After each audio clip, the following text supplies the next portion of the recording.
Hello everyone, welcome back to new video. কেমন আছো তোমরা সবাই? আশা করি ভালো আছো, সাথে সুস্থ আছো। তোমাদের ভালোবাসায় আমিও ভীষণ ভালো আছি। তো আজকে আমার স্টুডেন্টের এক্সাম ডে, তো ওদের কাজগুলি আজকে তোমাদের সাথে আমি শেয়ার করব। তো দেখো, ওরা কিন্তু দুজনে প্রথমে আই মেকআপ করে নিচ্ছে, একদিকে মিষ্টু আর একদিকে দিশা। আর এদিকে কিন্তু সমস্ত জিনিসপত্র ছড়িয়ে ছিটিয়ে ওরা বসে পড়েছে, আর আমি সাইডের থেকে বসে বসে দেখছিলাম, আর কোনো কিছু প্রবলেম হলে সেটা আমাকে জিজ্ঞেস করছিল।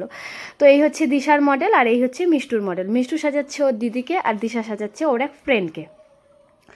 তো দিশা কিন্তু সব কিছুই খুব সুন্দর করে করেছিল।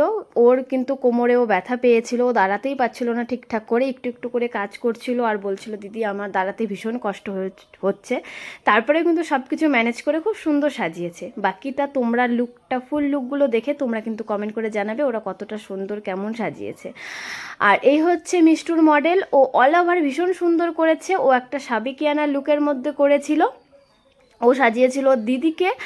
যেহেতু ওর দিদির আর কি এরকম একটা রিসেপশন লুকের খুব ইচ্ছে ছিল, সেরকম করেই দিয়েছে। আই মেকআপ, কলকা, হেয়ারস্টাইল, শাড়ির ড্রাপিং সব কিছুই ভীষণ সুন্দর আর পরিপাটি ছিল। ও খুব সুন্দরই সাজিয়েছিল, আর ওর মেকআপটাও ভীষণ সুন্দর ছিল। অবশ্যই তোমরা কিন্তু দেখে কমেন্ট করে জানাবে কেমন হয়েছে।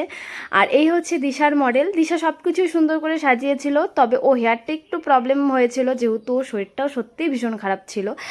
আর মডেলের মানে ভুরু ছিল অনেকটাই মোটা, যেহেতু থ্রেডিং করা ছিল না। আর প্রথম প্রথম তো জানোই যে মানে আইব্রো থ্রেডিং করা না থাকলে কতটা প্রবলেম হয়, তারপরেও ও সুন্দরভাবে ম্যানেজ করে নিয়েছে। তো এর লুকটা দেখেও কিন্তু কমেন্ট করে তোমরা জানিও কেমন হয়েছে।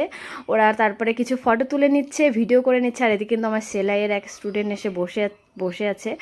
তো সমস্ত কাজ দেখে কিন্তু তোমরা কমেন্ট করে জানাবে ওরা কতটা সুন্দর সাজিয়েছে। তো ভিডিওটা কেমন লাগলো অবশ্যই জানাবে। সবাই ভালো থেকো, সুস্থ থেকো, সাবধানে থাকো। দেখা হচ্ছে নেক্সট কোনো ভিডিওতে।